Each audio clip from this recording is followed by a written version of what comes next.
Bismillaahi Raxmaani Raxiim kulanti wacan saaxiibayaal kusoo dhawaada barnaamijkeena dhacdooyinka caalamka oo aan kusoo qaadan doono dalalka Turkiga, Sacuudi Carabiya iyo Bakistaan oo magaalada Makka ee boqortooyada dalka Sacuudi Carabiya ku kala saxiixday heshiis difaac oo wadajir ah. Haddaba ma dhabbaa in haddii weerar hubeysan oo lagu qaado mid ka mid ah dalalkan saddexda dal loo aqoonsan doono weerar lagu qaaday dhammaantooda? Haddaba muxuu ka dhigan yahay heshiiskan iskaashiga ee dhinaca difaaca iyo amniga ee wadajirka ay gaareen dalalkaasi ku bahoobay iyo istaraatiijiyadda uu leeyahay dagaalada ka socda Bariga Dhexe? Sidoo kale barnaamijkeena waxaan kusoo qaadan doonaa Iiraan oo ka hadashay heshiiskan ay gaareen dalalka Turkiga, Sacuudi Carabiya iyo Bakistaan iyadoona ugu baaqday midnimada muslimiinta iyo isku tiirsanaanta. Sidoo kale barnaamijkeena waxaan kusoo qaadan doonaa Xuutiyiinta Yemen ee xiriirka dhow la leh Iiraan ayaa gantaalo balastig ah iyo diyaarado aan duuliye lahayn ku weeraray xeryo ay ku jiraan dad barakacyaal ah iyo xaafado ay dad rayid ah degan yihiin oo ku yaala magaalada Marib, iyadoo weeraradaasina ay geysteen khasaaro dhimasho iyo dhaawacba leh. Qodobadaas iyo qodobo kale oo xasaasi ah ayaan ku eegi doonaa intaan ku guda jirno barnaamijkeena dhacdooyinka caalamka. Ha yeeshee intaan u gudagalin daawada muuqaalka like noo saar, la wadaag asxaabtaada. Haddii aadan ka mid ahayn bahdeena, fadlan ugu soo biir bahda hoggaan ee media, ka qayb qaado kor u kaca channelkeena. Waa maalinimo Sabti ah, taariikhduna ay ku beegan tahay 8 Agoosto sanada 2026. Magacaygu waa Hashim. Kusoo dhawow mar kale iyo barnaamijka dhacdooyinka caalamka. Haddaynu ku bilowno Turkiga, Sacuudi Carabiya iyo Bakistaan oo magaalada Makka ku kala saxiixday heshiis difaac ah oo wadajir ah. Haddaba heshiiskan wuxuu dhigayaa in weerar hubeysan oo lagu qaado mid ka mid ah saddexdan dal loo aqoonsan doono weerar lagu qaaday dhammaantood, iyadoo hogaamiyaashuna ay ballan qaadeen in ay sii xoojinayaan iskaashiga dhinaca difaaca iyo amniga wadajirka. Mas'uuliyiintu waxay sheegeen in heshiisku aanu bartilmaamsaneen waddan gaar ah, islamarkaana uu kaabayo isbahaysyada jira isagoo noqonaya tiir ka mid ah nabadda, xasiloonida iyo amniga gobolka. Turkiga, Sacuudiga iyo Bakistaan ayaa jimcihii shalay ahayd heshiis difaac oo wadajir ah ku kala saxiixday shir saddex geesood oo ka dhacay magaalada Makka, iyagoona ballan qaaday in ay xoojinayaan amniga wadajirka ah, sii qoto dheeraynaya iskaashiga dhinaca difaaca, islamarkaana ka shaqaynaya horumarinta nabadda iyo xasiloonida gobolka iyo meelaha ka baxsan. Haddaba heshiiskan difaaca wadajirka ah ee Makka waxaa saxiixay madaxweynaha Turkiga Recep Tayyip Erdogan, dhaxal sugaha boqortooyada Sacuudiga Mohammed bin Salmaan iyo ra'iisul wasaaraha Bakistaan Shehbaz Sharif xilli uu shirka ka socday qasriga Al Safa ee magaalada Makka. Sida lagu sheegay bayaan ka soo baxay waaxda isgaarsiinta madaxtooyada Turkiga, heshiisku wuxuu ka turjumayaa baa la yiri sida ay saddexdan dal ay uga go'an tahay in ay xoojiyaan amnigooda wadajirka, iyagoona ku dhisaya xiriiro taariikhi ah oo soo jireen ah, walaaltinimada Islaamka, danaha istiraatiijiga ah ee ay wadaagaan, iskaashiga dhow oo dhinaca difaaca ah. Sida ay sheegeen mas'uuliyiin Turki ah oo xog laga helay, heshiiskan waa qaab iskaashi oo diiradda saaraya difaaca, mana bartilmaamsanayo waddan gaar ah, waxaana loogu talagalay baa la yiri in lagu xoojiyo dadaalada lagu horumarinayo nabadda, xasiloonida iyo barwaaqada gobolka iyo dunidaba, iyadoo markaana la isla qaadayo culayska amniga iyo la adeegsanayo hanaan amni oo wadajir ah. Waayahay. Haddaba mas'uuliyiintan waxaa intaa ku dareen in heshiisku uu yahay mid loogu talagalay in lagu xoojiyo awoodda ka hortagga weerar kasta oo gardarro ah, wuxuuna dhigayaa baa la yiri in weerar hubeysan oo lagu qaado mid ka mid ah saddexdan dal loo aqoonsan doono inuu yahay weerar lagu qaaday dhammaantooda. Waxayna heshiiskan ku tilmaameen natiijada muuqata ee dadaallo diblomaasiyadeed oo muddo dheer socday, kuwaas oo lagu waday mabda ah in dalalka gobolka ay iyagu hogaamiyaan arrimaha amnigooda si loo dhiso hanaan wadajir ah wax looga qabto khataraha amni ee sii kordhaya ee gobolka iyo caalamkaba. Hagaag.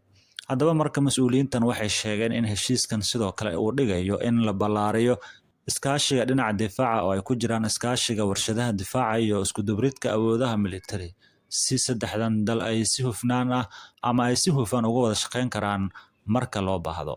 Haddaba ma dhabbaa in mas'uuliyiintan ay ku adkaysteen in heshiisku uu yahay mid difaaca iyo islamarkaana kaabaya NATO? Mas'uuliyiintu waxay sheegeen in heshiiskan kaabayaasha isbahaysiga iyo heshiisyada amni ee hadda jira halkii uu bedeli lahaa, islamarkaana uu xoojin lahaa amniga gobolka. Waxayna sidoo kale sheegeen in heshiisku u furan yahay in dalal kale oo gobolka ka tirsan ay mustaqbalka ku soo biiraan. Waxay heshiisku ku tilmaameen tiir ka mid ah nabadda, xasiloonida iyo amniga gobolka. Waxay sidoo kale caddeeyeen in xubinimada Turkiga ee NATO iyo iskaashiga uu Turkiga ula leeyahay dalalka gobolka ay yihiin qaabab isdhamaystiraya ee aan isbeddel u ahayn, kuwaas oo xoojinaya in culayska amniga si wadajir ah loo qaado. Mas'uuliyiintu waxay sheegeen in heshiiskan Maka uusan ahayn isbahaysi militari oo gardaro ah, qorshe lagu go'doominayo cid gaar ah ama qorshe weerar ah, balse uu yahay heshiis difaac oo gacan ka geysanaya xasiloonida gobolka iyo xaqiijinta himilada ah in gobolka laga dhigo gobol ka caagan argagixisada. Waxay si gaar ah u adkeeyeen baa la yidhi in heshiiska uusan bartilmaamsanayn ama bartilmaameedsan doonin waddan gaar ah, islamarkaana uu u furan yahay waddooyinka wadahadalka. Waxayna sidoo kale ku celiyeen in dhinacyadu ay ka go'an tahay difaac wadajir ah iyo amni isdhaafsi, iyadoo heshiisku ku salaysan yahay qodobka 51aad ee Axdiga Qaramada Midoobay, kaas oo u aqoonsan yahay xaqa dalalka ay u leeyihiin isdifaac. Mas'uuliyiintu waxay sidoo kale ku tilmaameen heshiiskan mid gebi ahaanba difaac ah, kaas oo xoojinaya iskaashiga warshadaha difaaca iyo awoodda ciidamada ay u leeyihiin inay si wadajir ah oo isu waafaqsan u howlgalaan. Iyadoo marka ay ku tilmaameen mid taariikhi ah oo muhiim u ah gobolka iyo dunida, islamarkaana mas'uuliyiintu waxay yidhaahdeen qaab dhismeedka amniga gobolka waxaa dib loogu qaabeeyey heshiiska Maka. Haddaba sidoo kale waxay sheegeen in heshiiskan aan waxba ka bedelaynin waajibaadka caalamiga ee Turkiga horey u lahaa, waxayna iskaashiga u dhexeeya Turkiga iyo Sacuudiga iyo Bakistaan ku tilmaameen muujinta istiraatiijiga ah ee casriga ah ee mas'uuliyadda taariikhiga ah, taas oo salka ku haysa taariikh wadaag, iimaan iyo walaaltinimo. Boqor Salmaan bin Cabdulcasiis Al Sacuud ayaa magaalada Sacuudiga ku martigeliyey madaxweynaha Turkiga Rajab Tayyip Erdogan iyo ra'iisul wasaaraha Bakistaan Shahbaz Sharif, kuwaas oo uga qayb galay shirkan saddex geesoodka ah.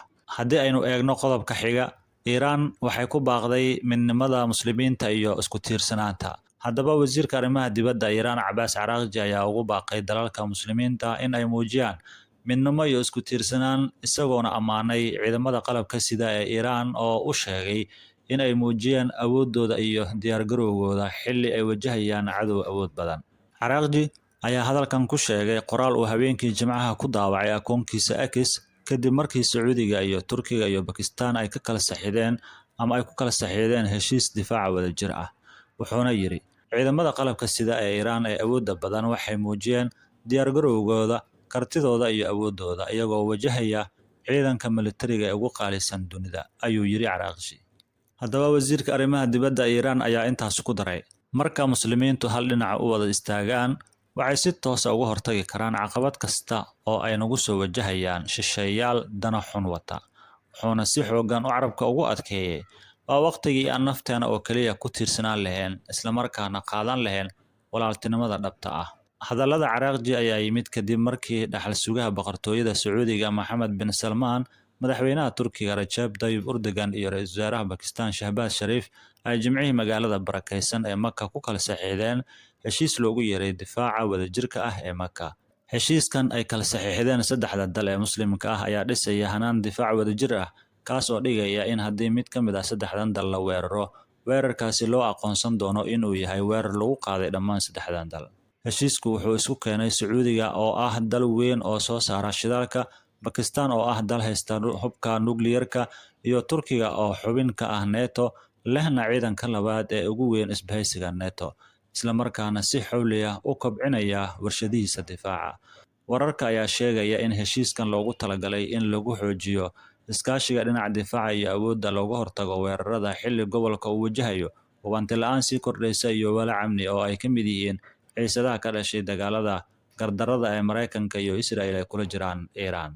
Fariinta Araghchi ayaa muuqatay in si gaar ah u muujinayso baaqa Tehran ee ah in dalalka muslimiintu ay xoojiyaan midnimadooda iyo isku duubnidooda, islamarkaana ay ku tiirsanaadaan awooddooda iyo kheyraadkooda si ay uga hortagaan caqabadaha dibadda ee ugu imaanaya. Hadalkiisa ayaa ku soo beegmaya xilli heshiiska cusub ee difaaca Sacuudiga iyo Turkiga iyo Bakistaan uu si weyn u soo jiitay indhaha gobolka iyo caalamka, iyadoo la isweydiinayo sida heshiiskan u saameyn karo qaab dhismeedka amniga Bariga Dhexe iyo xiriirka quwadaha gobolka. Ugu dambeyntiina, haddii aan eegno Xuutiyiinta Yemen ee xiriirka dhow la leh Iiraan ayaa Jimcihii gantaalo balaastig ah iyo diyaarado aan duuliye lahayn ku weeraray xeryo ay ku jireen baa la yidhi dad barakacyaal iyo xaafado ay dad rayid ah ay degan yihiin oo ku yaala magaalada Marib. Waxaana weeraradaasi ku dhintay baa la yidhi 2 qof halka 14 kalena ay ku dhaawacmeen sida ay wakaaladda wararka ee dowladda Yemen Saba ay ku warantay iyadoo soo xiganaysa mas'uuliyiin maxalli ah. Ciidanka Yemen ayaa aroornimadii hore ee Sabtidan sheegay in ay ka jawaabeen weerarada iyagoo bartilmaamsaday ciidamada Xuutiyiinta dhowr jiho oo ku tirsan xariiqyada ay labada dhinac iskaga soo horjeedaan. Ciidanku faahfaahin kama bixinin howlgalladaasi mana aysan sheegin xilliga saxda ah ee ay dhaceen. Hase yeeshee wuxuu sheegay in tallaabo ay ka qaadi doonaan weerar kasta oo dambe oo lagu bartilmaamsado cutubyadiisa. Isagoo adeegsanaya waxa uu ku tilmaamay tallaabooyinka militariga ah ee laga maarmaanka ah. Isweydaaraysigan weerarada ah ayaa muujinaya koror weyn oo ku yimid xiisadda u dhaxaysa Xuutiyiinta iyo ciidamada dowladda ee Yemen ee caalamku aqoonsan yahay kadib sanado dagaallo baaxad lahaa ee labada dhinacba u dhaxeeyay si weyn u yaraadeen. Arrintan ayaa sare u qaaday baa la yidhi walaaca laga qabo in Yemen ay ku laabato dagaal ballaaran oo cusub. Iyadoo dagaalka Mareykanka iyo Israa'iil ay kula jiraan Iiraan uu ku fiday meelo badan oo gobolka ah, mas'uul sare oo Sacuudiyaan ah ayaa Khamiistii sheegay in Riyadh ay filayso weeraro isku duwan oo dhowaan ka imaan kara Xuutiyiinta Yemen iyo maleeshiyaadka Ciraaq kuwaas oo uu sheegay in ay hoos yimaadaan kormeerka ciidamada ilaalada kacaanka Islaamiga ah ee IRGC. Iiraan iyo xulafadeeda ku sugan Yemen iyo Ciraaq ayaa weli ka jawaabeen eedda ay Sacuudiga soo jeedisay. Xuutiyiintu waxay sheegeen in ay gantaalo iyo diyaarado aan duuliye lahayn ku bartilmaamsadeen ciidamo uu Sacuudiga taageero, bakhaaro, gaadiid iyo qalab militari oo ku yaala xerada Sahan al-Jin ee Marib. Isku soo wada duuboo hadda weerarada cusub ee ka socda Marib, Hadramaut iyo goobaha kale iyo sidoo kale xiisadda sii kordhaysa ee gobolka ayaa dib u soo nooleeyay cabsi laga qabo in Yemen ay mar kale ku laabato dagaal ballaaran oo ay adkaan doonto in si fudud loo xakameeyo. Muuqaalka like saar, la wadaag asxaabtaada, aragtidaadana qaybta hoose ee faallooyinka noogu reeb. Aad iyo aad ayaad u mahadsantahay.